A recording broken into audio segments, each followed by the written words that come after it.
Thanks for watching. Don't forget to like, comment, share and subscribe to Bismillahirrahmanirrahim. Assalamu alaikum. This is Muhammad Ali Rana from Ghulamane Abbas School. Today we are starting a new chapter, that is chapter number 9, that is transfer of heat. आज इस video lecture के अंदर हम अपना इस chapter का first SLO start करेंगे, that is 911, in which we have to describe that the thermal energy is the change in the internal energy of our body.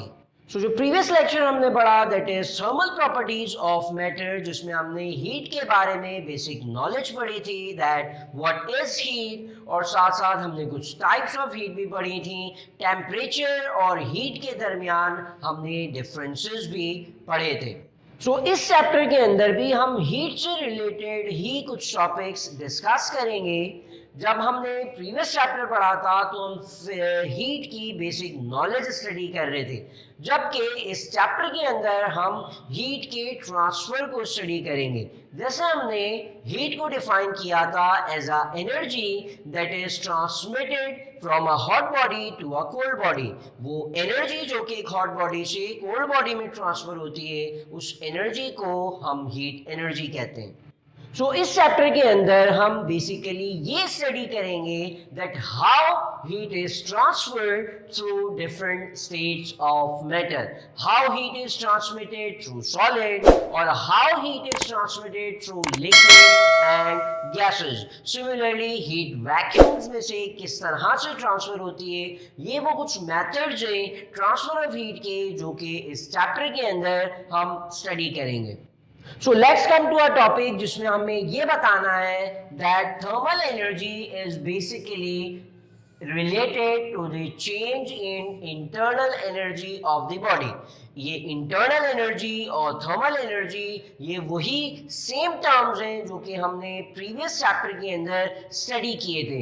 Like for example, internal energy जो कि हमने previous chapter के अंदर भी study किया था, that what is internal energy.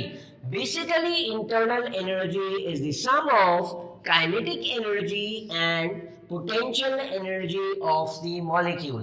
इन दो energies का जो सम है, इस सम ऑफ एनर्जी को हम इंटरनल एनर्जी कहते हैं. अब what is kinetic energy, which mean that we know that every molecule in every state of matter, or rather it is solid, liquid or gas. किसी भी स्टेट की बात करें तो molecules in that state are in constant motion. The molecule in solid are vibrating, while these molecules in liquid are vibrating as well as sliding over one another. Similarly, gases की बात करें तो particles in gases are in random motion. So molecule जो अपनी state के अंदर vibrate कर रहे हैं या रैंडम मोशन में, उस मोशन की वजह से जो एनर्जी प्रोसेस करती है body, that is the kinetic energy. Similarly अगर हम पोटेंशियल एनर्जी की बात करें, so we know that the potential energy is sort of stored form of energy. हर मॉलिक्यूल दूसरे मॉलिक्यूल के साथ अट्रैक्टेड होता है with a force that is known as intermolecular force. And वो दो या दो से ज्यादा तमाम मॉलिक्यूल्स के दरमियान जो स्टोर्ड फॉर्म ऑफ एनर्जी है, बॉन्डिंग की फॉर्म में या इंटरमॉलिक्यूलर फोर्सेस की फॉर्म में, उस फॉर्म ऑफ से जो एनर्जी गेन करती है body, it is the potential energy. अगर हम मॉलिक्यूल्स की मोशन वाली energy, that is kinetic energy, और अगर हम मॉलिक्यूल्स की स्टोर की भी energy, that is potential energy, इन दोनों को जब हम सम करते हैं, so we get the internal energy. So let's suppose we have two bodies. This is body 1 जिसको हम कंसिडर कर लेते हैं, that is a hot body. इसी तरह से हमारे पास एक और बॉडी है, दैट इज कोल्ड बॉडी. हमने दो बॉडीज को कंसिडर किया और दोनों के टेम्परेचर डिफरेंट है. Let's suppose this is temperature 1 and this is temperature at temperature 2, T2. So one is hot body, the other one is cold body, and there is a thermal contact between them. And we already know that whenever two bodies with different temperatures are in thermal contact with each other, so there is a transfer of heat taking place between these two bodies. वो energy जो कि एक body से दूसरी body में और hot body से cold body में जो एनर्जी ट्रांसफर होती है, उस एनर्जी को हम हीट एनर्जी कहते हैं. So this is the energy that is transferring from hot body to a cold body, और उस एनर्जी को हमने कह दिया this is heat energy. Previous lecture के अंदर हमने ये भी स्टडी किया था that the energy that is transferring from one body to another body, उस एनर्जी को हम हीट कहते हैं. हीट जब ट्रांसफर हो रही थी कोल्ड बॉडी में, तो बिफोर ट्रांसफरिंग जब वो हॉट बॉडी के अंदर थी, so it is not heat energy. Similarly जब एनर्जी कोल्ड बॉडी के अंदर एब्जॉर्ब हो जाएगी, तो एब्जॉर्ब होने के बाद it will not remain as a heat energy. Transfer होने से पहले और ट्रांसफर होने के बाद, इस ट्रांसफरिंग प्रोसेस से पहले और बाद में जो एनर्जी होती है वो कहलाती है internal energy. Before transferring this heat was the internal energy of the hot body, and after the transfer of this heat into the cold body, it will become the internal energy of the cold body.